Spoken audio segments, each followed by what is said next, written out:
वालेकुम अस्सलाम। वालेकुम अस्सलाम।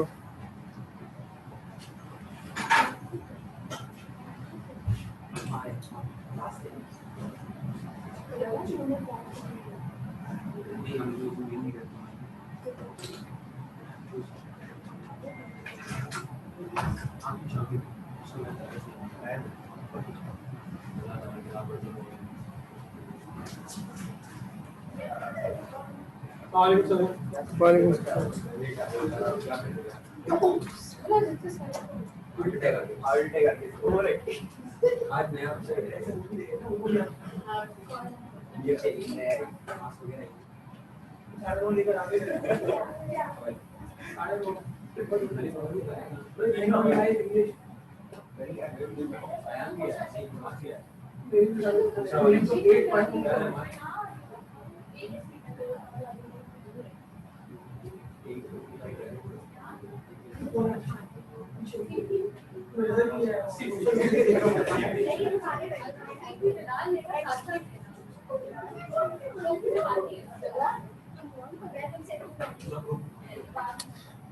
Okay, class. Now we start our lecture. Last class में मैंने एक डिटेल्ड प्रेजेंटेशन दी थी. How can we analyze the types of data, different types of data using SPSS and using Minitab. उसके बाद मैंने ये डिस्कस किया था कि आप इट्स अप टू यू कि आप कौन सा सॉफ्टवेयर डेटा एनालिसिस के लिए यूज़ करते हैं, और ना सिर्फ ये कि डेटा एनालिसिस के लिए यूज़ करते हैं. Kindly concentrate on the lecture. ना सिर्फ ये कि डेटा एनालिसिस के लिए यूज़ करते हैं, बल्कि उससे जो डिस्क्रिप्टिव स्टैटिस्टिक्स के हमारे रिजल्ट्स हैं उनका कंपैरेटिव एनालिसिस भी मैंने आपको बताया था कि दोनों सॉफ्टवेयर से जो रिजल्ट्स आ रहे हैं उनका एक कंपैरेटिव एनालिसिस भी करके देखेंगे. ठीक है. फिर मैंने आपसे ये कहा था कि एक असाइनमेंट है जो मैं चाहता हूँ कि आप लोगों को दूँ, और उस असाइनमेंट के लिए मैं खुद ये बताऊँगा कि रियल टाइम डेटा आप डाउनलोड करें और उसके ऊपर डिस्क्रिप्टिव स्टैटिस्टिक्स अप्लाई करें. बेटा लेक्चर पे कंसंट्रेट करो. मतलब मैंने पहले ही बताया था कि यू आर नहीं, हमारी तो आज मंडे वाले दिन तो यहाँ होती है ना क्लास. अच्छा, तो एक असाइनमेंट देके हम इस टॉपिक को वाइंड अप करेंगे. मैं फिर आप लोगों को एक्सप्लेन कर दूं. तुमने क्या डिसाइड किया था हमने उस दिन कि हम कौन से सॉफ्टवेयर में ज्यादा कंफर्टेबल है? मिनीटैब. ठीक है. अच्छा, कोई ठीक है, कोई एक ऐप आप यूज कर लें. लेकिन हमने यहाँ दो सॉफ्टवेयर की प्रेजेंटेशन किसी वजह से दी थी, और उसका मैंने आपको पर्पस भी बता दिया था. क्या है कि advance courses of statistics and mathematics जब आप पढ़ेंगे तो हो सकता है कि आपके इंस्ट्रक्टर आपको मिनीटैब के बजाय SPSS रिकमेंड करें. तो आपको एटलीस्ट उसकी जो फंडामेंटल नॉलेज है वो होनी चाहिए. ठीक है. अब आज के दिन मैं एक रियल टाइम डेटा सेट को डाउनलोड करके उस प्रोसेस समझ लें. प्रोसेस क्या होते हैं? 3 प्रोसेस है. First, you have to collect the data. Second, organise the data. Third, analyse the data. पहले स्टेप पर तो कलेक्शन ऑफ डेटा होगी. सेकेंड स्टेप पर उसकी ऑर्गेनाइजेशन होगी, यानी उसकी सॉर्टिंग, उसके ऊपर फंडामेंटल एनालिसिस अप्लाई करके, मतलब फंडामेंटल ऑपरेशंस अप्लाई करके उसको सॉर्ट आउट करना. और तीसरे लेवल, थर्ड स्टेज पर तुम्हें उस सॉफ्टवेयर को यूज करते हुए उससे रिजल्ट फाइंड आउट करने होंगे डिस्क्रिप्टिव स्टैटिस्टिक्स के. ठीक है. हमारे ऑनलाइन स्टूडेंट्स भी यकीनन सुन रहे होंगे ये सारी बात. तो आज जो काम मैं देने जा रहा हूँ वो असाइनमेंट से रिलेटेड भी है. मैंने लास्ट क्लास में बताया था कि हम सॉफ्टवेयर का जो जो कंप्लीशन तो हो चुकी है, सॉफ्टवेयर की जो डिटेल्स है वो तो आपको दे चुका हूँ मैं लास्ट क्लास में. मैंने मतलब बहुत ही डिटेल में डिस्क्राइब किया था कि हम सॉफ्टवेयर को कैसे यूज़ करते हैं और दोनों सॉफ्टवेयर को यूज़ करके दिखाया था आपको। लेकिन आज मैं एक असाइनमेंट दूंगा और मूवमेंट और कोफिशिएंट ऑफ स्क्यूनेस से रिलेटेड हमारा जो टॉपिक ऑलमोस्ट फिनिश हो गया था, याद होगा आप लोगों को। कर्टोसिस और मूवमेंट से रिलेटेड मैंने काफ़ी चीज़ें एक्सप्लेन कर दी। जो रह गई थी मैंने कहा था कि आज की क्लास में माइंड करेंगे और नेक्स्ट हमारा जो टास्क होगा वो प्रोबेबिलिटी की तरफ होगा, तो हम प्रोबेबिलिटी की तरफ जाएंगे। ठीक है, तो आज मैं चाहता हूँ कि सॉफ्टवेयर वाला केस ख़त्म कर दूँ और फिर उसके बाद एक लैब कंडक्ट करेंगे। आज मुझे आई एम ग्लैड कि काफ़ी स्टूडेंट्स आए हैं और फिजिकली प्रेजेंट है। अच्छा है कि अगर इस तरह से होता है, क्योंकि ज़िंदगी के बाकी मामला तो आप लोग कर ही रहे हैं, तो जब सारे मामला कर रहे हैं तो इसमें भी अगर आप लोग ये करते हैं, फिजिकली आ जाते हैं, SOP फॉलो कर लें अगर हो सके तो इट्स फाइन कि क्लास के अंदर फिजिकली प्रेजेंट हैं लोग।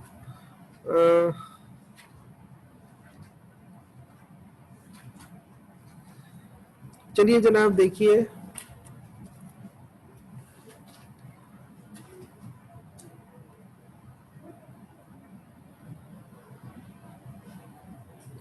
आज मैं आप लोगों को सीजनल डेटा एनालिसिस समझाऊंगा।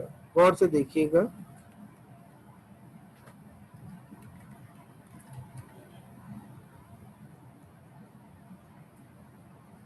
शेयर की हुई है मैंने screen. Amna, bureau of meteorology website open हो गए, bom.gov.au। ये लिंक मैंने ऑलरेडी शेयर किया हुआ है आप लोगों से, किया था ना लास्ट क्लास में, बताया था। ठीक है, हम अभी इस वक्त we are not here to understand the features of this website. ये हमारा काम नहीं है कि हम इस वेबसाइट के फीचर्स को अंडरस्टैंड करें। इसकी वजह यह है कि ये एक मेट्रोलॉजिकल डेटा, यहाँ से सिर्फ हमारा जो ऑब्जेक्टिव है ना वो ये है कि डेटा सेट कलेक्ट करना। डेटा सेट की कलेक्शन होगी यहाँ से। इसमें क्या कुछ है वो तो ज़ाहिर है एक मेट्रोलॉजिकल एक्सपर्ट या क्लाइमेटोलॉजिकल जो साइंटिस्ट हैं उनके काम की चीज़ है कि वो मुख्तलिफ फीचर्स को एनालाइज करें और फिर देखें कि क्लाइमेटोलॉजी के फैक्टर्स क्या हैं। हमारा काम तो सिर्फ ये है कि हमें तो सिर्फ डेटा सेट चाहिए। ठीक है, अच्छा, लास्ट टाइम भी मैंने आपको डेटा सेट लेना सिखाया था, जरा मुझे बताएंगे वो क्या था।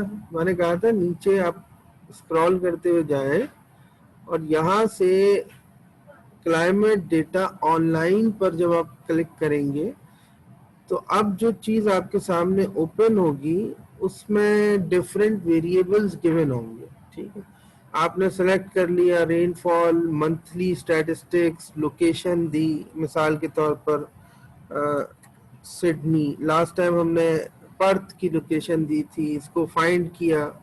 डिफरेंट स्टेशंस आएंगे, इनको सिलेक्ट करेंगे तो फर्दर इनके सब स्टेशंस आएंगे। इनमें से किसी एक को सिलेक्ट करेंगे तो वो ग्राफ लोड करेगा और ये देखिए इसका इसका डेटा ड्यूरेशन आप देख रहे हैं बहुत आउटस्टैंडिंग है। आई मीन 1900 से भी प्रायर डेटा आएगा। ठीक है, 1900 से लेके, और इसमें कोई डिसकंटिन्यूटी आपको नजर नहीं आ रही, कोई there is no discontinuity observe in this complete data set. So you have to download, और फिर डाउनलोड करने के बाद आप तो मैंने जो काम देना है वो क्या है कि इसको भी हम डिसाइड कर लेते हैं कि ब्यूरो ऑफ स्टैटिस्टिक्स US की वेबसाइट से आप इस जो जो आपका GDP का, इकोनॉमिक इंडिकेटर्स का, इनका डेटा है, उस पर आपको ये एनालिसिस करना है स्टैटिस्टिकल, या आपको मेट्रोलॉजिकल वेबसाइट पर। असल में डेटा तो देखिए एक स्टफ है हमारे पास में, डेटा के ऊपर एनालिसिस अगर हमें आता है तो फिर चाहे वो मेट्रोलॉजिकल डेटा हो, चाहे वो इकोनॉमिकल डेटा हो, जो सा भी डेटा हो उसको एनालाइज कर सकते हैं। रिजल्ट्स थोड़ी हम इंटरप्रेट करा रहे हैं, हम ये थोड़ी कह रहे हैं कि आपने उसकी इंटरप्रिटेशन देनी है। देखिए, आप जब डेटा एनालिसिस करते हैं तो उससे रिजल्ट्स आते हैं ना आपके पास। Descriptive statistics provides some significant results, उन सिग्निफिकेंट रिजल्ट्स को यू हैव टू इंटरप्रेट।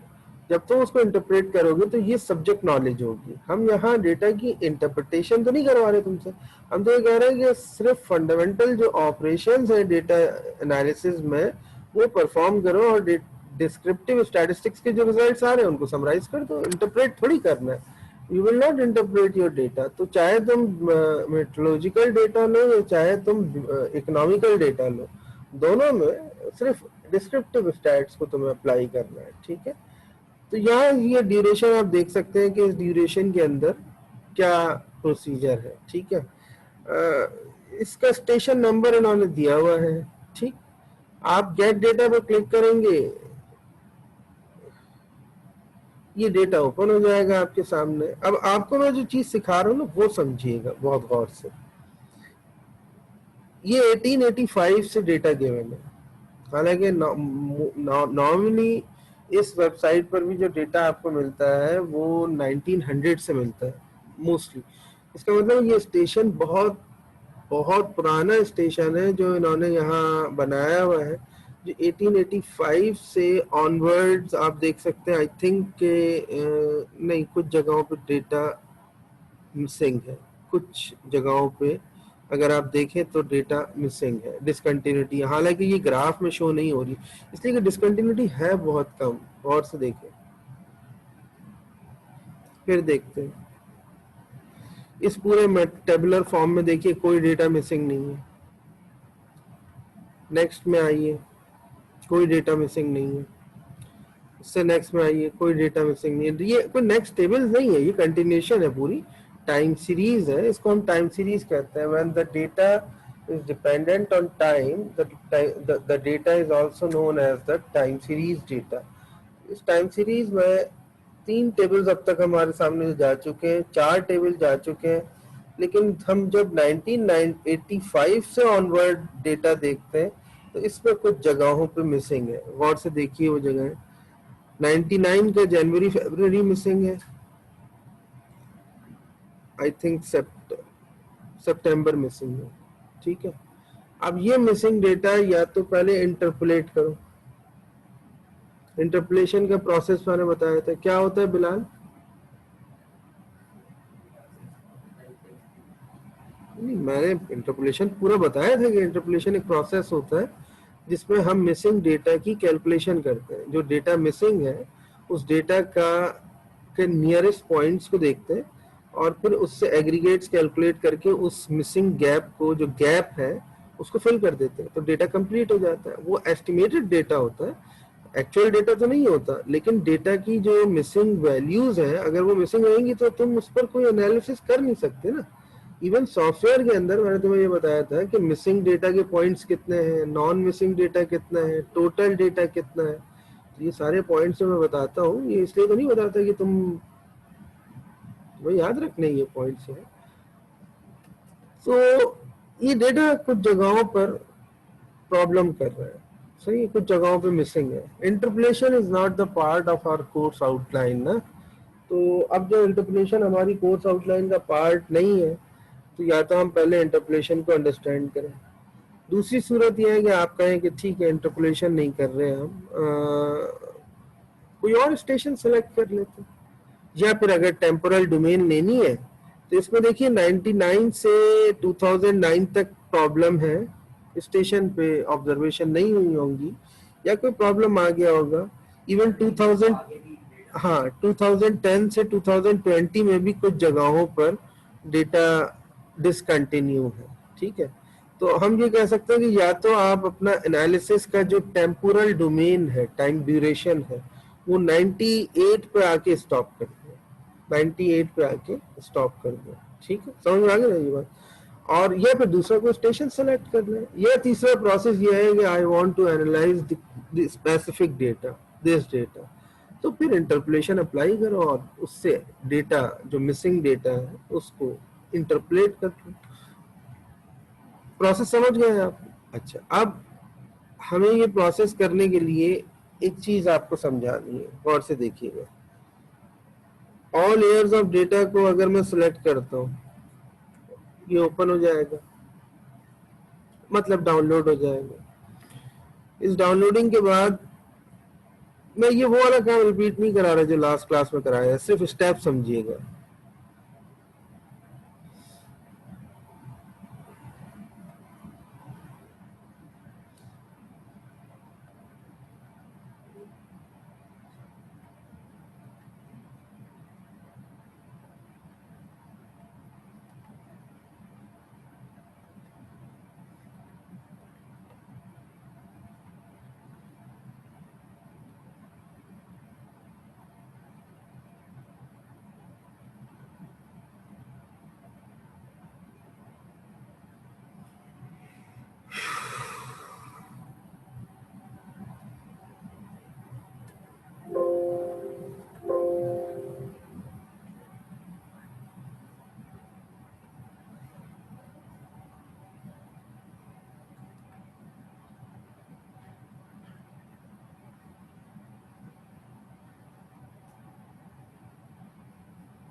जो हमारे ऑनलाइन स्टूडेंट्स बैठे हुए, स्क्रीन शेयर की है मैंने एक्सेल की, और इस स्क्रीन में आप देख सकते हैं कि ये डेटा सेट हमारे सामने है। ठीक है, पहले तो ये डिसाइड करें कि टेम्पोरल डोमेन मिसिंग वाली नहीं रखनी, तो नहीं रखनी तो फिर हम ये नहीं कर सकते कि जो गिवन है उसको ले लें, जो मिसिंग है उसको छोड़ दें। हमें पूरी पूरी सीरीज डिलीट करनी होगी। ठीक है, अच्छा ये देखिए यहाँ पर एक इन्होंने दिए प्रोडक्ट कोड और एक दिया स्टेशन नंबर। स्टेशन नंबर तो एक ही है, सेम है सबके लिए। प्रोडक्ट कोड एक ही है, सेम है सबके लिए। और क्या इसकी नीड है, क्या इस पर कोई डिस्क्रिप्टिव स्टैट्स अप्लाई करनी होगी? इसको तुम डिलीट कर दो। ठीक है, क्लियर होगा ना ये बात? इसके बाद हम स्क्रॉल डाउन करते हैं, नीचे जाते हैं,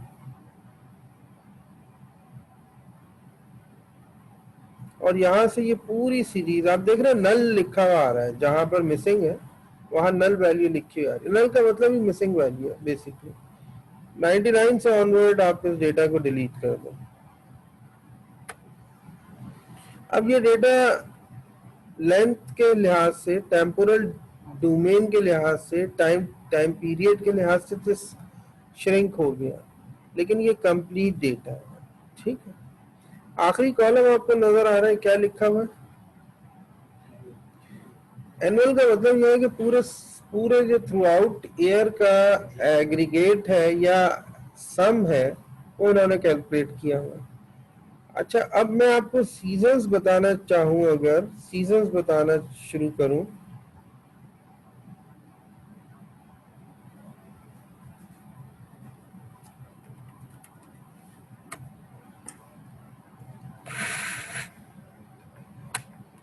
आप लोग ऑलरेडी अवेयर हैं इस चीज़ से, लेकिन बहरहाल कुछ बच्चे हो सकता है कि अगर इसको नया समझते हो, तो इसके लिए मैं समझा रहा हूँ, ताकि आपको ये मालूम हो कि ये लेट सपोज ग्लोब है हमारे पास।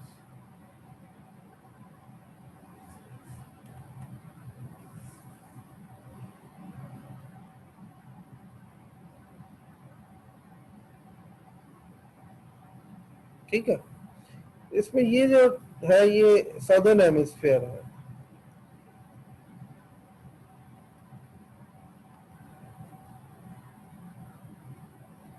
And that is a northern hemisphere. ये डिटेल सिर्फ स्क्रीन शेयर नहीं, सॉरी यार, that is northern hemisphere and this is southern hemisphere. तो यहाँ कुछ स्टैंडर्ड सीजन्स होते हैं। ठीक है,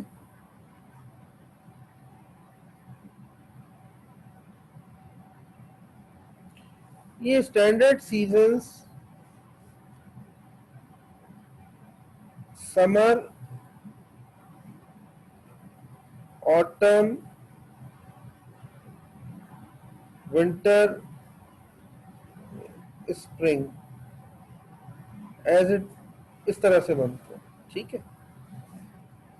नॉर्दर्न हेमिस्फीयर के लिए समर सीजन बिल्कुल डिफरेंट होता है, साउदर्न हेमिस्फीयर के लिए उसका क्लॉक काउंटर होता है, उसका एंटी होता है। साउदर्न समर में अगर मैं ये बात करूं नॉर्दर्न हेमिस्फीयर के, तो आपको मालूम है ये सीजन होगा जून, जुलाई, अगस्त। अगर मैं विंटर की बात करूंगा तो ये होगा DJF। अगर मैं ऑटम की बात करूंगा तो वो होगा SON, सितंबर, अक्टूबर, नवंबर। और स्प्रिंग की बात करूंगा तो आपको मालूम है ये MAM, ठीक है। अब आप आ जाए साउदर्न हेमिस्फीयर में। विंटर कौन से मंथ होंगे? DJF स्टैंड्स फॉर दिसंबर, जनवरी, फरवरी, ठीक है। उल्टा हो गया इससे, जो वहां समर है, ठीक है। अब ये बात मैं क्यों बता रहा हूँ, तुम्हें सीजनल एनालिसिस परफॉर्म करना है। सीज सॉरी, यहाँ विंटर DJF नहीं होगा, I am sorry, winter JJA होगा, ठीक है। बता रहा हूँ ना अभी ना, हम लोग तो नॉर्दर्न हेमिस्फीयर में, ठीक है। तुम्हारे यहाँ गर्मियाँ कब होती हैं? जून, जुलाई, अगस्त में होती है ना। तुम्हारे यहाँ तो गर्मियाँ हर वक्त होती हैं, लेकिन जब जून, जुलाई, अगस्त में, जून, हाँ, ठीक है। अच्छा जनाब, तो विंटर, विंटर जून, जुलाई, अगस्त,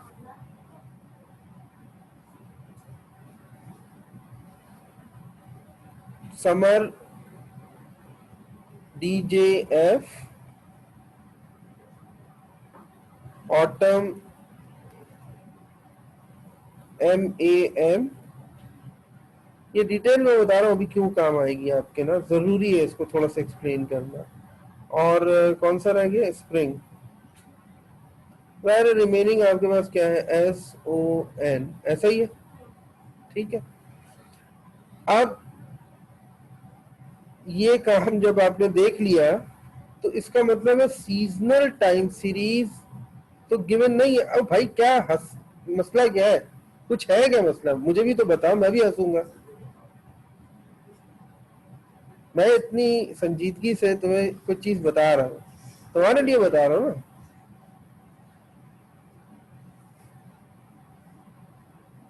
अच्छा, ये सीजनल है। अब एक क्वेश्चन आया था, हम कहाँ हैं? हम नॉर्दर्न हेमिस्फीयर में। लेकिन प्रॉब्लम यह है कि अगर मैं पाकिस्तान की, सपोज पाकिस्तान की मेट्रोलॉजिकल वेबसाइट खोलूंगा, तो वहाँ जाहिर है इस तरह से स्टैंडर्डाइज फॉर्म में डेटा वगैरह कुछ भी नहीं है, तो हम उस पर तो डेटा एनालिसिस कर नहीं सकते। अच्छा, हमारा मकसद क्या इस वक्त? क्लाइमेटोलॉजी को एक्सप्लोर करना है। नहीं, क्लाइमेटोलॉजी को, we are not trying to explore the climatology. हम क्या काम कर रहे हैं? हम तो डेटा एनालिसिस कर रहे हैं ना। तो हमें एक वेबसाइट मालूम है, हमने उसको ओपन कर लिया, बड़ा सिंपल, डेटा वहां से डाउनलोड हो सकता है। तो क्या कह रहे हैं ये, स्क्रीन शेयर तो की हुई है मैंने। अच्छा, तो इसका मतलब ये है कि हमने एक वेबसाइट सिलेक्ट कर ली। अच्छा, वो वेबसाइट कहाँ की है? ऑस्ट्रेलिया। ऑस्ट्रेलिया कहाँ लाया कर रहा है? इसका मतलब है अब मैं तुम्हें जो टास्क देने जा रहा हूँ, उसके स्टैंडर्डाइज सीजन तुम साउदर्न हेमिस्फीयर के लिहाज से बनाओगे, ये होंगे, ठीक है। इस वजह से मैंने ये डिटेल दी थी। क्लियर हो गई ये बात? अच्छा जनाब, अब हम आए यहाँ पर, और गौर से देखिएगा,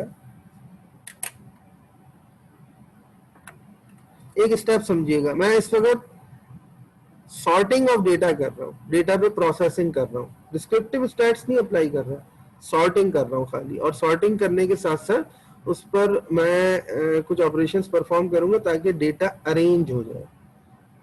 यहां मैं लिखता हूँ समर,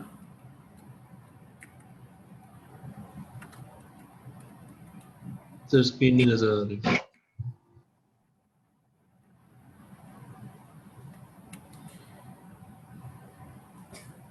यहां मैं लिखता हूं समर, यहां मैं लिखता हूं ऑटम, बल्कि एक काम करते हैं मंथ के ऊपर, अभी करूंगा ना टोटल। पहले हम लिखते हैं ऑटम, फिर लिखते हैं spring, sorry winter, and then spring. अब आप एक सवाल करें, सर 3 सीजन्स तो आपने स्टैंडर्डाइज लिख दिए, लेकिन चौथा सीजन आपने नहीं लिखा। मैं खुद नहीं लिख रहा उसको, उसकी वजह यह है कि फोर्थ सीजन एक टेक्निकल कैलकुलेशन से बनता है। वो टेक्निकल कैलकुलेशन क्या है, और से समझिएगा जी, मैं पॉइंट बता रहा हूँ, that is very important point in the data analysis of climatological data. दिसंबर, जनवरी, फरवरी, इसको मिला के क्या बनता है, विंटर, सॉरी समर, समर बनेगा DJF। अब मुझे बताओ किस ईयर का दिसंबर लोगे और किस ईयर का जनवरी फरवरी लोगे, समझ में आ रही है बात? देखो जनवरी आया, फरवरी आया, बीच में पूरी टाइम सीरीज स्प्लिट हो गई। क्यों? जनवरी फरवरी के बाद तो दिसंबर नहीं आ रहा, वो आ रहा है मार्च अप्रैल में नवंबर तक, फिर आएगा दिसंबर। तो ये तो हो नहीं सकता कि एक ही ईयर के तुम ले लो। इसका मतलब है एक ईयर का दिसंबर लोगे और एक ईयर का जनवरी और फरवरी लोगे। दिसंबर लास्ट ईयर का लोगे, जनवरी फरवरी नेक्स्ट ईयर का लोगे। फिर समझना, दिसंबर लास्ट ईयर का लोगे, जनवरी फरवरी नेक्स्ट ईयर का लोगे। लेकिन ये जब तुम सम करोगे, तीनों मंथ्स को मिला के कंबाइन करोगे, तो उस वक्त कंबाइन करने के बाद, मेरी बात समझना, कंबाइन करने के बाद तुम उसको किस किस ईयर का विंटर कहोगे, किस ईयर का समर कहोगे? नहीं नहीं, समर कंबाइन मंथ्स का है, दिसंबर का है, जनवरी और फरवरी। दिसंबर, बेटा यहाँ डेटा देखो ना, एनुअल डेटा क्या है, ये किस चीज का, किस ईयर का एनुअल डेटा है? ये देखो, ये 939.1 किस ईयर का एनुअल डेटा है? ये 1885 का है ना। तुम जब 3 मंथ्स को कंबाइन करोगे, दिसंबर, जनवरी, फरवरी को, तो उसको किस ईयर का तुम वो कहोगे? नहीं नहीं, जिसका दिसंबर होगा उसको कहें। ठीक है। अच्छा, अब मेरी बात समझना, ऑनलाइन स्टूडेंट्स भी हमारी ये बात समझें, और जो यहाँ मौजूद है वो भी मेरी बात समझें। ये एक टेक्निकल पॉइंट है ना, मतलब एक कॉन्सेप्चुअल पॉइंट है, नॉट टेक्निकल, एक कॉन्सेप्चुअल पॉइंट है। हम उस बहस में नहीं पढ़ रहे। ये वजह मैंने इसलिए बताई कि हम कोई क्लाइमेटोलॉजिकल अंडरस्टैंडिंग स्टैब्लिश करने के लिए थोड़ी बैठे हैं यहाँ पर। तो मैंने सिर्फ ना लेने की वजह बताई कि वो एक लॉजिकल कैलकुलेशन है। आप उस लॉजिकल कैलकुलेशन में ना जाए, 3 सीजन्स को स्टैंडर्डाइज कर ले, मतलब 3 सीजन्स को ले ले। चौथे सीजन में एक लॉजिकल चीज अप्लाई हो रही है, या तो पहले हम वो लॉजिकल एस्पेक्ट समझे, फिर आपको ये बताएं। तो मैंने आपको एक हल्का सा ओवरव्यू दे दिया, और वो कोई बहुत रॉकेट साइंस नहीं है, एक स्टेप है कि दिसंबर लास्ट ईयर का लेंगे, जनवरी फरवरी नेक्स्ट ईयर का लेंगे। मिसाल के तौर पर अभी देखो ना, अभी क्या चल रहा है, 2020। अगर तुम्हें 2020 का वो 2019 का विंटर समर निकालना है, तो तुम 2019 का दिसंबर लो और 2020 का जनवरी और फरवरी लो। जब तीनों को सम कर दोगे ना, तो जो समर बनेगा वो 2019 का बनेगा। बस इतनी सी बात है, ठीक है। तो हमारी वेबसाइट ऑस्ट्रेलियन वेबसाइट है ना, हम जिस वेबसाइट से डाउनलोड, हम डेटा कहाँ से कलेक्ट कर रहे हैं? ऑस्ट्रेलियन वेबसाइट से। ऑस्ट्रेलिया कहाँ एग्जिस्ट करता है? नहीं मालूम। ऑस्ट्रेलिया सदर्न हेमिस्फीयर में एग्जिस्ट करता है। तो सदर्न हेमिस्फीयर के स्टैंडर्डाइज सीजन तो यही है ना जो मैंने आपको बताया, ठीक है। ओके, तो ये 3 मंथ्स आ गए आपके पास। इन 3 मंथ्स को is equal to sum. Autumn में कौन कौन से मंथ्स का सम होता है? मार्च, अप्रैल, मई। ये सम आ गया, ठीक है। इसको सॉरी,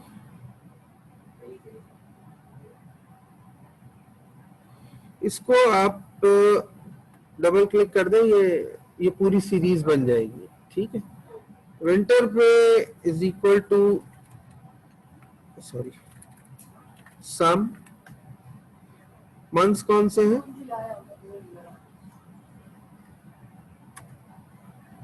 आप थोड़ा सा एनालिसिस देखिएगा, कंपैरेटिव एनालिसिस। जून जुलाई अगस्त के सीजन में बहुत ज्यादा क्वांटिटी है रेनफॉल की कंपैरेटिवली इसके। अभी हम आगे जाके इसको देखते हैं, जब इसका हम डेटा एनालिसिस करेंगे और ग्राफिकल प्रेजेंटेशन देंगे तो उस वक्त हम देखेंगे कि इनके दरमियान ज्यादा कंपेयर करने पर कि क्वांटिटी किसकी ज्यादा है और किसकी, ये ग्राफ से पता चलेगा। और स्प्रिंग का भी आप इसी तरह एक सीजन बना लें, और वो क्या है? सितंबर, अक्टूबर, नवंबर।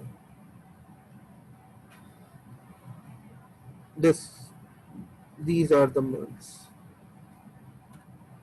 ठीक है जनाब। अब ये 3 सीरीज हमारे सामने आ गई, ठीक है। इनको मैं कॉपी करता हूं, मिनी टैब ओपन करता हूं, मिनी टैब में नया प्रोजेक्ट ले लेता हूं, ठीक है। ये ले लिया हमने, ये आ गया। जी जी मैं कर रहा हूं।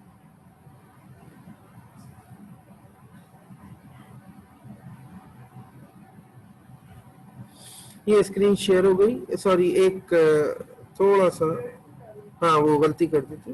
अब डाल देते हैं, एयर्स डाल देते हैं।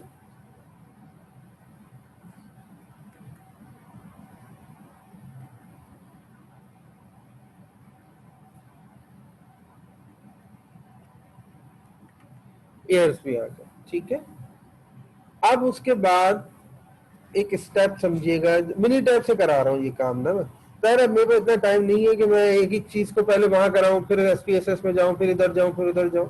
मैंने एक दफा दे दिया आपको आइडिया, अब आप नेक्स्ट टाइम उसको यूज कर लीजिएगा, ठीक है। स्टैट्स में गए, बेसिक स्टैट्स में गए, और बेसिक स्टैट्स में जाने के बाद आप डिस्प्ले डिस्क्रिप्टिव स्टैटिस्टिक्स में जाके वो सारा काम तो कर लीजिएगा जो आपको बताया था। तो पहला काम आप किस पे कीजिएगा, गौर से समझिएगा, देखिए डिटेल समझिएगा कि ऑटम, इसका पूरा स्टैट्स यहाँ से कैलकुलेट कर दिया जो जो हमें कैलकुलेट करना है, ठीक है। और ओके किया आपने। ग्राफ्स में अपनी मर्जी से बना दीजिएगा, हिस्टोग्राम या कर्व के साथ फिटिंग हिस्टोग्राम या बॉक्स प्लॉट या इंडिविजुअल वैल्यू प्लॉट। तो आप मोस्टली इसके ऊपर हिस्टोग्राम विद नॉर्मल कर्व ले लीजिएगा, वो ज्यादा बेहतर है, ठीक है। इसको ओके किया आपने, स्टैट्स भी बता दिया, ऑटम को एनालाइज किया, रिजल्ट्स आ रहे हैं आपके सामने। इन रिजल्ट्स को सेव करा के वर्ड फाइल में ले आके पेस्ट कर दीजिएगा एक मंथ के लिए। किसके लिए? एक सीजन के लिए। अब जो रिजल्ट आ रहे हैं हमारे पास वो कौन से सीजन के आ रहे हैं? ऑटम के। तो ये रिजल्ट्स आ गए, इसके ऊपर नॉर्मल कर्व का प्लॉट भी आ गया, हिस्टोग्राम की फॉर्म में आपने ले जाके इसको सेव कर दिया। स्क्यूनेस, कर्टोसिस, सारी चीजें आपके पास आ जाएंगी। ये डिस्क्रिप्टिव स्टैटिस्टिक्स का एक पार्ट हो गया कंप्लीट, एक डिस्क्रिप्टिव स्टैटिस्टिक्स का पार्ट हो गया। आगे एक चीज मुझे और बतानी, एक एडिशनल स्टेप खाली, वो मैंने अभी तक बताया नहीं है आपको। वो एडिशनल स्टेप क्या है? ट्रेंड एनालिसिस और फोरकास्टिंग।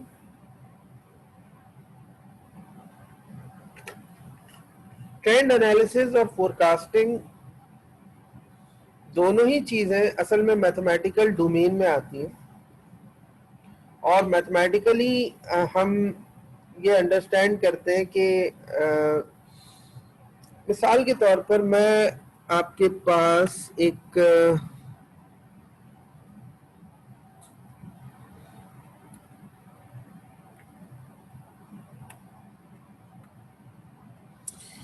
मिसाल के तौर पर मैं आपके पास एक इक्वेशन बना दूं, लेट सपोज। असल में देखिए, इस वक्त हमारा मेरी एक आदत है कि मैं हर चीज को बहुत डिटेल में एलेबरेट करता हूँ, बहुत डिटेल में जाता हूँ, ताकि हर पॉइंट आपके जहनों में बिल्कुल क्लियर रहे, बिल्कुल आप अपने विजन में क्लियर। मेरा अगला टॉपिक जो था वो था कोरिलेशन एंड रिग्रेशन एनालिसिस का। कौन सा टॉपिक था ये? जो टॉपिक है, it comes under the domain of statistical inference, but we are studying the introduction to statistics, जिसके दो कंपोनेंट हैं, एक डिस्क्रिप्टिव स्टैटिस्टिक्स और एक प्रोबेबिलिटी। ठीक है, मेन कंटेंट्स ये हैं, लेकिन इन कंटेंट से हमारे सामने कुछ रिजल्ट्स आते हैं। उन रिजल्ट्स को जब हम इंटरप्रेट करते हैं तो वो असल में स्टैटिस्टिकल इन्फेरेंस में आप जाते हैं। तो अब एक ऑप्शन मेरे पास ये था कि मैं स्टैटिस्टिकल इन्फेरेंस का एक topic correlation and regression analysis पढ़ाऊं, क्योंकि वही तो असल में आपको पूरी स्टैटिस्टिक्स की अंडरस्टैंडिंग देती है। उसके बगैर तो आप स्टैटिस्टिक्स में सिर्फ सिर्फ डेटा को एनालाइज करना और उसको एक्सप्लोर करना और उससे कुछ रिजल्ट्स फाइंड आउट करना सीखते हैं। But if you want to interpret your data और descriptive statistics, you need to study the statistical inference. तो मैं फिलहाल नेक्स्ट क्लास से प्रोबेबिलिटी स्टार्ट कराऊंगा और उसको एक सर्टेन पेस से लेके चलूंगा। बीच में मुझे अंदाजा हुआ कि यार मेरा जो पेस है वो इस तरह से मैंने सेट किया हुआ है कि ना सिर्फ ये कि प्रोबेबिलिटी हो जाएगी इंशाल्लाह, बल्कि मेरे पास कुछ टाइम ऐसा निकल आएगा कि मैं इनको कोरिलेशन और रिग्रेशन का थोड़ा सा ओवरव्यू दे सकूं। तो फिर मैं उसको स्टार्ट करा दूंगा। लेकिन पेस को देखते हुए मुझे ऐसा लगा कि नहीं, सफिशिएंट टाइम नहीं है, हम सिर्फ प्रोबेबिलिटी कंप्लीट कर सकते हैं, तो फिर हम उस टॉपिक को स्किप कर देंगे। उसकी वजह क्या है? उसकी वजह ये कि स्टैटिस्टिकल इन्फ्लुएंस में तो जो आपका नेक्स्ट कोर्स होगा नेक्स्ट सेमेस्टर का या नेक्स्ट टू नेक्स्ट सेमेस्टर का, आपको स्टडी तो करना ही है। वहां पर आप जाहिर रिग्रेशन एनालिसिस भी करेंगे, कोरिलेशन एनालिसिस भी करेंगे। ठीक है, ये बात समझ में आ गई? ये हमारा प्लान है, ये मैं पहले भी आप लोगों से डिस्कस कर चुका हूँ। एनीवेज, तो इस वक्त मैं सिर्फ एक चीज बताना चाह रहा हूं और वो है ट्रेंड और फोरकास्टिंग। देखिए, गौर से देखिए, वाई इज सॉरी वाई नहीं, इसको इस तरह लेते हैं, salary is equal to 500 times of product plus 1000। ये क्या है? एक सिंपल लीनियर इक्वेशन, एक सिंपल लीनियर इक्वेशन। इसमें सैलरी डिसाइड हो रही है कि अगर कोई सेल्समैन प्रोडक्ट सेल करता है तो एक प्रोडक्ट के ऊपर उसको 500 का कमीशन मिल रहा है और प्लस 1000 इसकी सैलरी है। तो सपोज उसने 0 प्रोडक्ट सेल किए तो भी बेस सैलरी 1000 तो ले लेगा। और अगर आइटम्स बढ़ते जाएंगे, जैसे जैसे प्रोडक्ट्स ज़्यादा बढ़ते जाएंगे, सैलरी फैक्टर इंक्रीज होता चला जाएगा। तो सपोज करें एक आदमी आपसे ये कहता है कि प्रोडक्ट अगर 50 उसने सेल किए तो जाहिर है कुछ नहीं, आप इसको मल्टीप्लाई कर देंगे। ये इक्वेशन आपके पास एक तरह से फोरकास्टिंग का काम कर रही है। क्या काम कर रही है? फोरकास्टिंग का काम कर रही है। ठीक है, इसमें अगर मैं कोई वेदर की इक्वेशन बना दूंगा तो वो वेदर फोरकास्टिंग का काम करेगी। भाई, फोरकास्टिंग क्या होती है? नेक्स्ट मंथ या नेक्स्ट वीक में प्रिडिक्शन ऑफ रेन है इतने मिलीमीटर की, कहाँ से? आसमान से थोड़ी आ रही है। डेटा लेते हैं, डेटा को एनालाइज करते हैं, एक मॉडल बनाते हैं, मैथमेटिकल मॉडल। वो मैथमेटिकल मॉडल आफ्टर 1 वीक तक की प्रिडिक्शन कर देते हैं। ठीक है, तो वो जो मॉडल, बेसिक मॉडल बनता है ना, बेसिक मॉडल जो बनता है, ये मैंने इक्वेशन बताई है आपको ताकि सिर्फ आप ये समझ सकें कि आप किसी भी वैल्यू के लिए इसको प्रेडिक्ट कर सकते हैं। तो हमारे पास जो इक्वेशन बनती है ना, वो उस इक्वेशन को हम रिग्रेशन इक्वेशन कहते हैं। क्या कहते हैं? रिग्रेशन इक्वेशन, ठीक है, यहां तक बात समझ में आ गई। रिग्रेशन इक्वेशन कहते हैं। अच्छा अब समझिएगा, इस रिग्रेशन इक्वेशन के अंदर विद रिस्पेक्ट टू अगर टाइम आप उसको बनाएं, विद रिस्पेक्ट टू टाइम, ठीक है, तो हमारे ऑनलाइन स्टूडेंट जो बैठे हैं जरा बेटा काइंडली इसको समझिएगा, इस प्रोसेस को समझिएगा।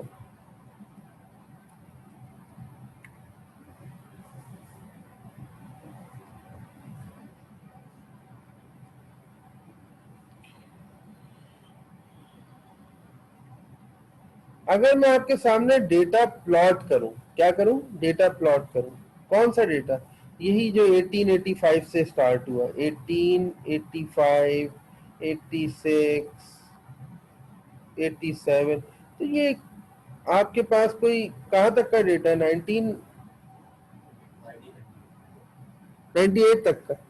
तो आप ये देखें कि ये 1885 से 1998 का मतलब 113 ईयर्स का डेटा है ऑलमोस्ट। तो यहाँ 113 ईयर्स आ जाएंगे एक्स एक्सिस के ऊपर, और वाई एक्सिस पर जो उनकी रेन की क्वांटिटी है वो आ जाएगी, ऐसे ही होगा ना। तो आप जब प्लॉट करेंगे तो स्कैटर्ड पॉइंट आएंगे इस तरह के, ये इतने स्कैटर्ड, हर एयर के करस्पॉन्डिंग स्कैटर्ड पॉइंट होंगे ना। स्कैटर्ड का मतलब बिखरे हुए पॉइंट होंगे ना, उनमें कोई रिलेशनशिप तो नहीं होगा, मतलब रिलेशनशिप का मतलब एक स्कैटर्ड डायग्राम आ जाएगी।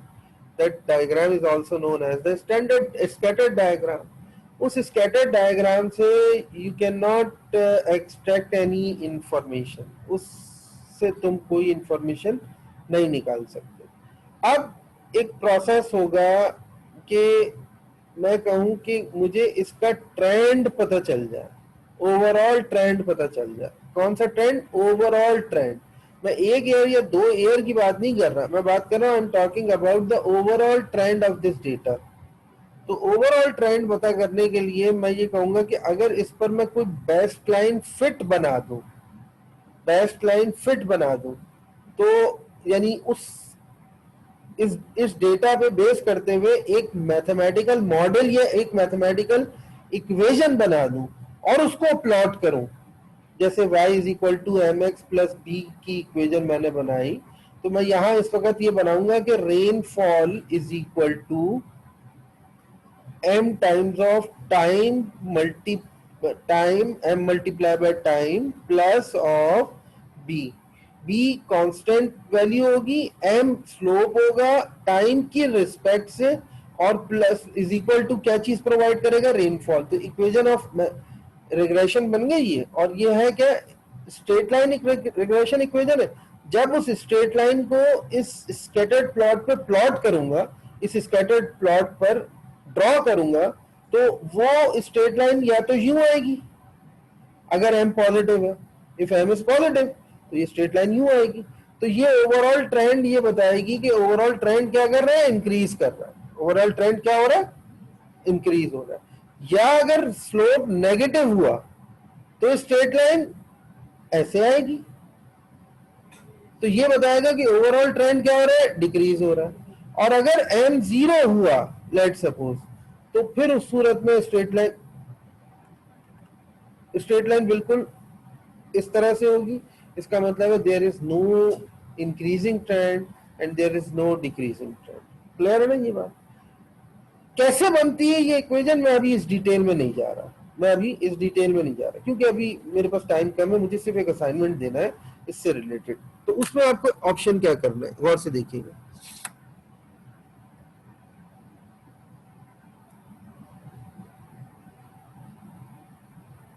मिनी टैब पे आते हैं,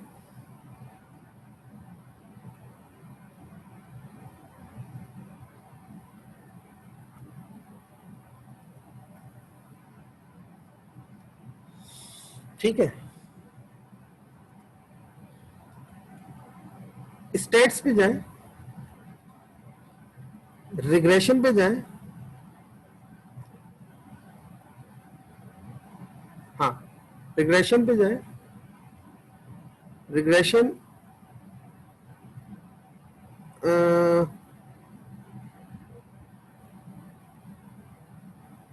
फिटेड लाइन प्लॉट, ठीक है, fitted line plot. Response variable का मतलब होता है डिपेंडेंट वेरिएबल, रिस्पॉन्स वेरिएबल का मतलब होता है डिपेंडेंट वेरिएबल। इस वक्त हम किसकी बात कर रहे हैं, रेनफॉल की बात कर रहे हैं। तो क्या टाइम डिपेंडेंट वेरिएबल है या रेनफॉल डिपेंडेंट वेरिएबल है? Rainfall is dependent on time because time is not dependent on anything, everything is dependent on time. तो मैंने रिस्पॉन्स में ऑटम का मंथ ले लिया, ऑटम का सीजन ले लिया, और प्रिडिक्टर, इसको प्रिडिक्ट कर कौन रहा है? शाबाश, एयर ले लिया। मॉडल कौन सा बना रहे हो? Type of regression model just linear. कौन सा मॉडल बना रहे हो? जस्ट लीनियर, ठीक है। ग्राफ पे गए, कहते हैं हिस्टो रेगुलर रेजिडुअल का प्लॉट, ये अब डिटेल है खैर इनकी, इसकी जरूरत नहीं है। फिलहाल हम ऑप्शंस पे जाके देखते हैं। लॉग 10 डिस्प्ले कॉन्फिडेंस इंटरवल,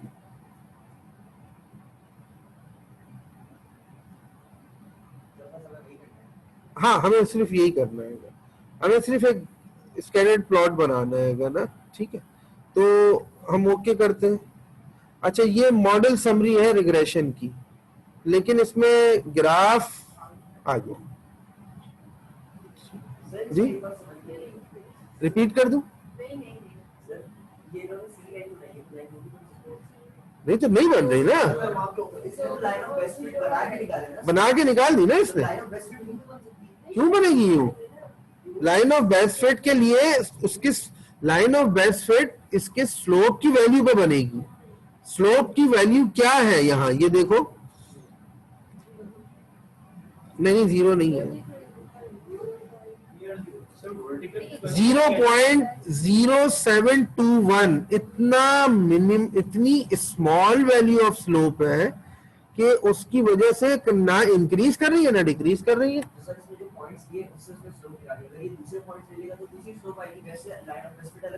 बेटा वो पूरा एक प्रोसेस है, उसने सिर्फ 2 पॉइंट लेके स्लोप नहीं निकाला है,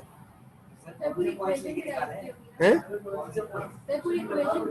पूरी इक्वेशन ड्राइव हुई है, इसका पूरा डेरिवेटिव कैलकुलेट करके, एक एक पॉइंट का डेरिवेटिव कैलकुलेट करके, फिलहाल जो समझ रहा है वो ये समझ रहा है, अगर संजीदगी से समझ रहा है, मजाक कर रहा है तो वो एक अलग बात है, लेकिन अगर संजीदगी से समझ रहा है तो वो समझ रहा है कि ये सारे पॉइंट्स का स्लोप अलग अलग कैलकुलेट हुआ। नहीं, ऐसा नहीं हुआ।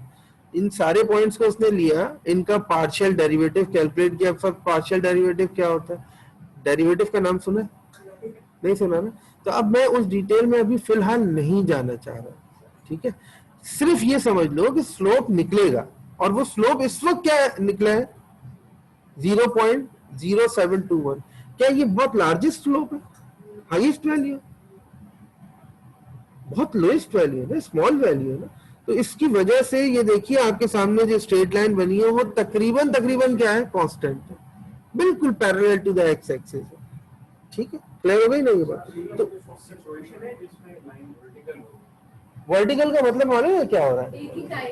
एक ही टाइम नहीं, मेरा ख्याल है दुनिया में इस तरह से कोई रियल वर्ल्ड सिचुएशन ऐसी नहीं हो सकती। यानी रियल वर्ल्ड सिचुएशन का मतलब ये नहीं हो सकती कि 90 डिग्री पे कोई लाइन चली जाए तो उसका स्लोप क्या होगा? अनडिफाइंड हो जाए। तो अनडिफाइंड स्लोप तो फिर किसी चीज को प्रेडिक्ट ही नहीं कर सकता ना। ठीक है जनाब, ये बात क्लियर हो गई? क्यों? अगर फर्ज करो टाइम के साथ, सवाल किया है आमना ने कि ये लाइन हमेशा इंक्रीजिंग ही होगी। अभी तो ये इंक्रीजिंग है, अभी तो ये इंक्रीजिंग है, इसलिए कि स्लोप से देख लेंगे ना तुम। स्लोप पॉजिटिव है, अगर स्लोप नेगेटिव होगा, देखो इसका मतलब क्या है? रिग्रेशन लाइन इस वक्त हमें क्या काम कर रही है? 2 काम बता रही है। एक तो प्रेडिक्शन बताएगी, दूसरा क्या बताएगी? पुराना ट्रेंड नहीं, ओवरऑल ट्रेंड क्या चल रहा है, ठीक है। ओवरऑल ट्रेंड क्या चल रहा है। अच्छा, ये हमने कहां तक का एनालाइज किया मालूम है? ये हमने एनालाइज किया है 1985 तक, 98 तक का। अच्छा, अब गौर से देखना, रिग्रेशन इक्वेशन आ गई तुम्हारे पास? क्या आई? 521 माइनस 0.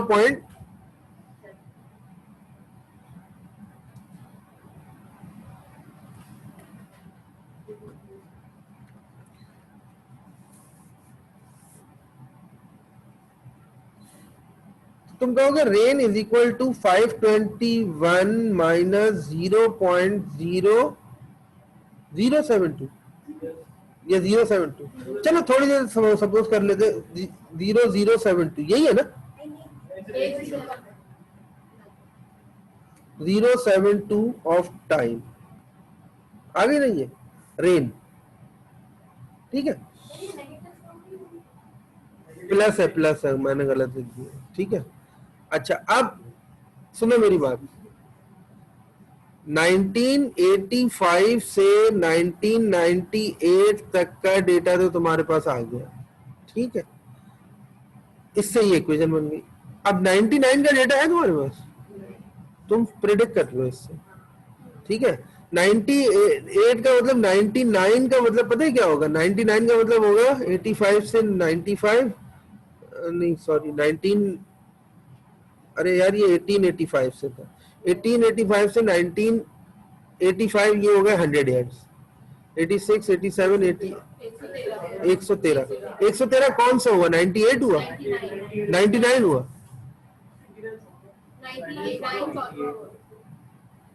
114 हुआ, हाँ, तो बस सही है। 521 प्लस 0.072 टाइम्स ऑफ 114, ये कैलकुलेट करोगे तुम्हारे पास अगले ईयर की रेन आ जाएगी, हालांकि तुम्हारे पास डेटा है नहीं लेकिन अगले ईयर की रेन आ जाएगी। प्रिडिक्टेड है ये एक्चुअल थोड़ी होगा। अच्छा अब तुम्हारे पास एक ऑप्शन है कि हमने तो इसलिए डेटा उड़ा दिया था कि उसमें कुछ जगहों पे मिसिंग था, सही है। अब अगर तुम मिसिंग को कैलकुलेट करने, नहीं मिसिंग कैलकुलेट नहीं होगा, ये नहीं हो रहा मिसिंग कैलकुलेट करने, फर्ज करो तुम्हें मैं समझाता हूँ इसका फायदा क्या क्या होता है।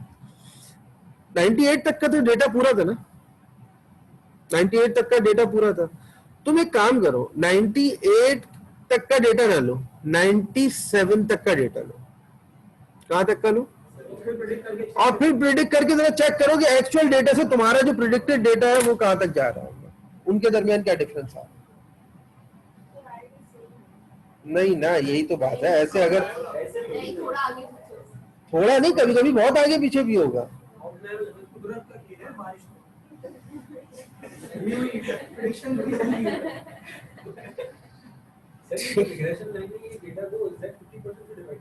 नहीं यार, बेस्ट फिट जो लाइन बनाते हैं ना वो तो रिग्रेशन इक्वेशन की हेल्प से बनाते हैं, वो कभी कट थोड़ी कर रही होती है डेटा को, वो तो ट्रेंड लाइन प्लॉट होगी। कभी कभी तो हो सकता है डेटा के ऊपर सिर्फ 2 पॉइंट को कट करती हुई जा रही हो, 100 पॉइंट अलग हो, कभी कभी हो सकता है बिल्कुल मिडिल से गुजरे, ये डिपेंड करता है, ठीक है। ये नहीं पढ़ा हमने, पढ़ना है हमें।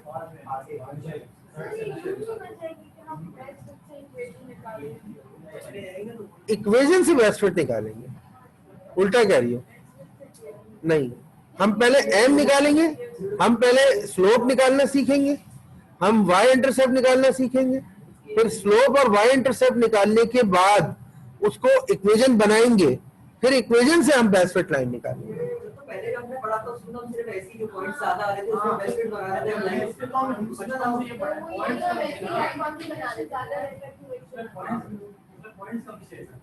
ओ लेवल में एक है लीनियर लॉ चैप्टर है, एडिशनल मैथमेटिक्स, ठीक है। तो मेरे नजदीक से इस पूरे कोर्स को एक दफा दोबारा रिवाइज होना चाहिए। कॉलेज अलजेब्रा का जो कोर्स मैं पढ़ा रहा हूँ ना, इसमें बहुत सारे कंटेंट्स ऐसे हैं जो अननेसेसरी है, और बहुत सारे कॉन्सेप्ट्स ऐसे हैं, यानी कंटेंट्स ऐसे हैं जिसमें कोई जरूरत नहीं है स्टूडेंट्स को वो पढ़ने की, बिल्कुल फंडामेंटल्स है, उनको वहां से रिप्लेस करके नए कंटेंट्स इसके अंदर इंक्लूड करने चाहिए, ठीक है। एनीवेज हम अपनी बात कर लेते हैं यार, अब यहाँ पर आज जल्दी से कम टू द पॉइंट कि ये समझ में आ गया ओवरऑल ट्रेंड, ये भी समझ में आ गया कि प्रिडिक्शन, दोनों चीजें समझ में आ गई। अब आपने करना क्या है, असाइनमेंट की तरफ जा रहा हूँ।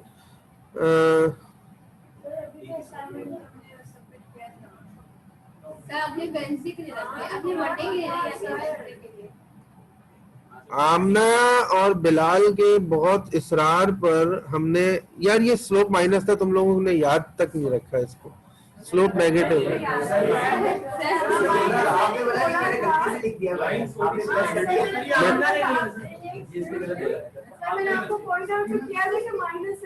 अच्छा हाँ, क्योंकि देखो लाइन में जो डिक्लाइन है ना वो थोड़ा सा नीचे की तरफ है, ठीक है, बहुत स्लाइड है। ओके अच्छा सुने, हमने तो ये डिसाइड कर लिया था ना कि अब हम क्विज की तरफ नहीं जा रहे, अब हम असाइनमेंट्स की तरफ जा रहे हैं। तो मैं ये कब कह रहा हूँ कि तुम्हें कल असाइनमेंट सबमिट करना है, मैं ये बता रहा हूँ कि असाइनमेंट का, अच्छा ये असाइनमेंट है इतना इंटरेस्टिंग कि तुम एक दिन में भी बैठ के परफॉर्म करोगे तो, लेकिन आप 2 हफ्ते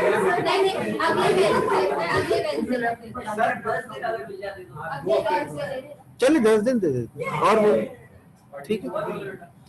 आइए जल्दी से इसको समझ लें, ये डेटा आ गया आपके पास, अब इस पर आपको stat, regression, fitted line plot, year, season, ये यहां लिया, जस्ट इसको प्लॉट किया, आपके सामने स्टैट्स भी आ गए, उसके स्टैट्स को छोड़ दीजिएगा, सिर्फ फिटेड लाइन प्लॉट देख लीजिएगा। क्लियर है ना ये बात?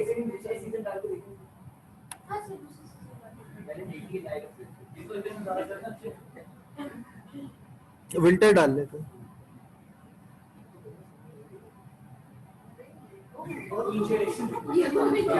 मालूम है इससे क्या हो रहा है? डिक्लाइन आ रहा है, डिक्रीजिंग ट्रेंड। एक मसला बताता हूँ मैं तुम्हें क्या है, वही बात है ना, जब बताने पे आता हूँ तो चीजें इतनी होती है बताने वाली, तुम्हें नजर आ रहा है डिक्लाइन तो है, बहुत स्लाइट है। क्यों हो रहा है ये?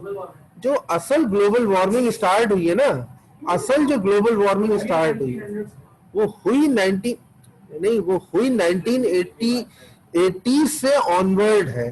तुम अगर पूरा डेटा ले लो ना 2020 तक का, तो ये ट्रेंड जो डिक्रीजिंग आ रहा है ये सिग्निफिकेंटली बढ़ जाए और डिक्लाइनिंग ट्रेंड तुम्हें बहुत ज्यादा नजर आएगा, ठीक है। तो इस वजह से ग्लोबल वार्मिंग का इम्पैक्ट तो आ रहा है, जिसकी वजह से रेनफॉल डिस्टर्ब हो रही है, ठीक है। यहां तक बात समझ में आ गई?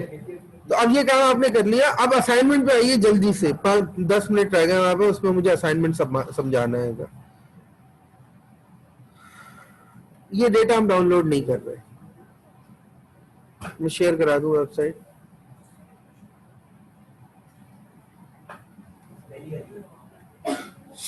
ओके क्लास, जल्दी से देखिए, हम जाते हैं पहले तो होम पर, मेन पेज पे जाते हैं,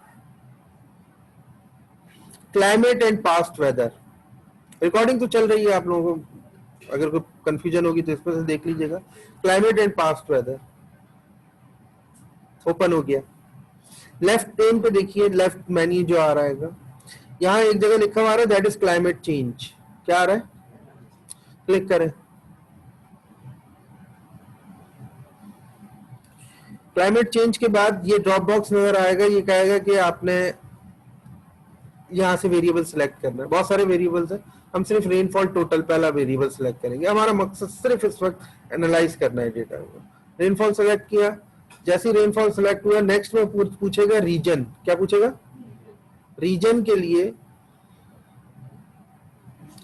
जैसे ही आप सिलेक्ट करेंगे आपके सामने 2 सिचुएशंस आएंगी, ये टेरिटरीज है और नीचे जो है, नहीं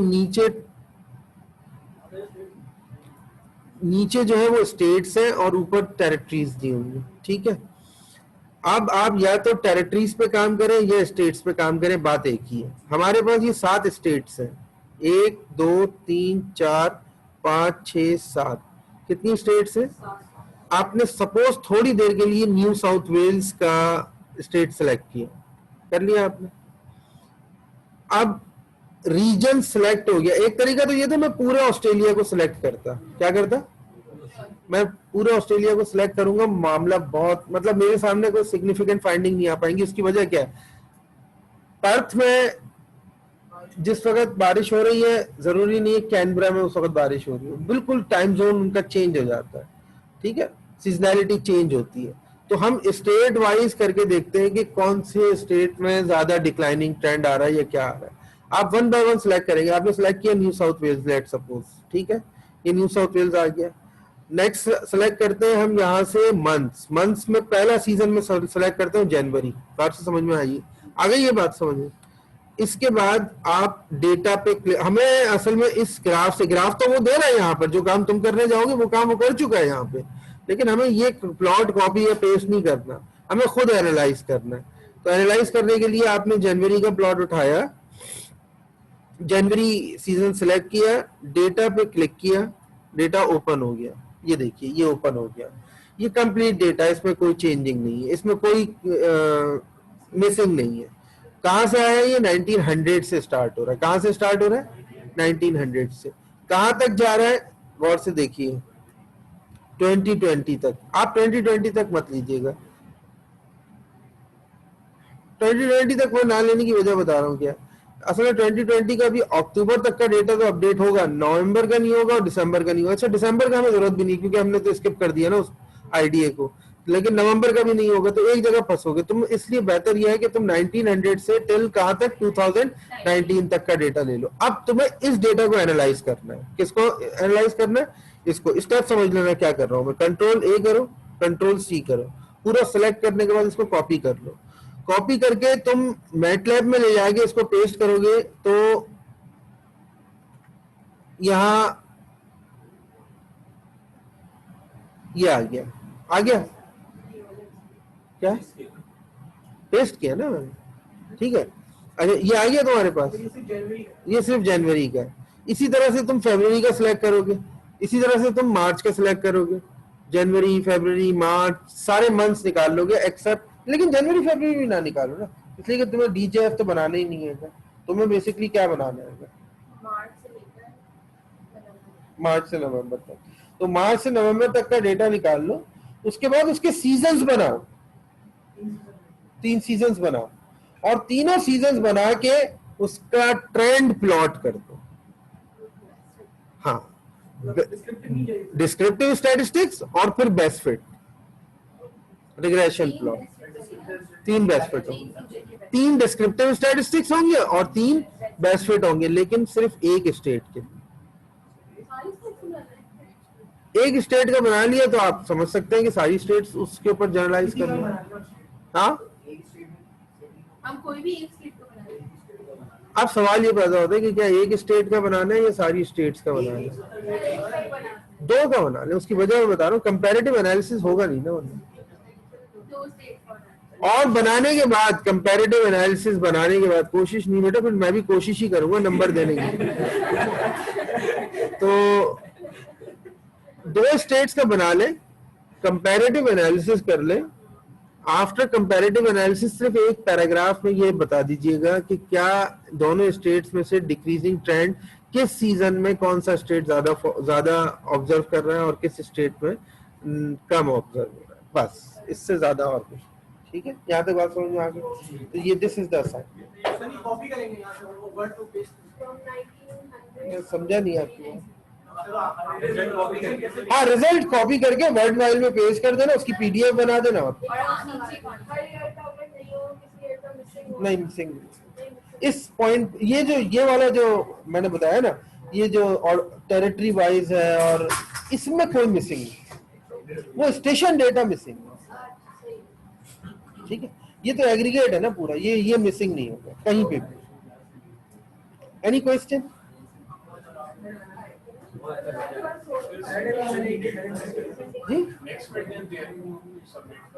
नेक्स्ट वेडनेसडे नहीं है, सबमिशन डेट का ये पूछ रहे हैं। 10 दिन का टाइम दे देते हैं, 10 दिन में 10 दिन काउंट कर लो। हाँ, मंडे टू मंडे नहीं, आज मंडे है ना।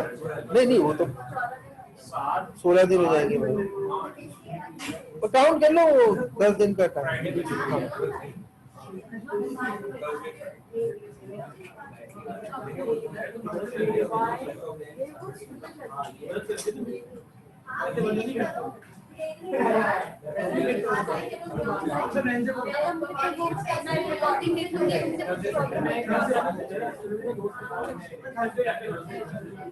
वही तो मैं कह रहा था कि इतने इम्पोर्टेंट लेक्चर था लास्ट क्लास में तुम लोगों ने ऑनलाइन लास्ट क्लास में ट्रैवल कर रही थी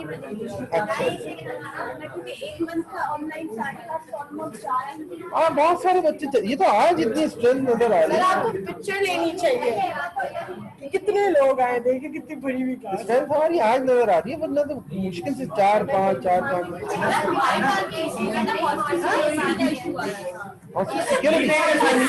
इसलिए पूरा हॉस्टल खाली जो हमारा वाला विंग था वो खाली किया था कि जब तक सिक्योरिटी गार्ड है। अच्छा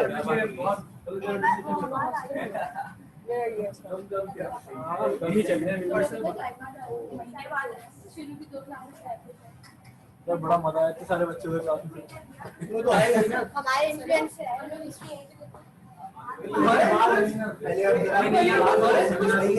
मैंने कहा था असाइनमेंट थी वो मैंने सबमिट की थी इको की भी और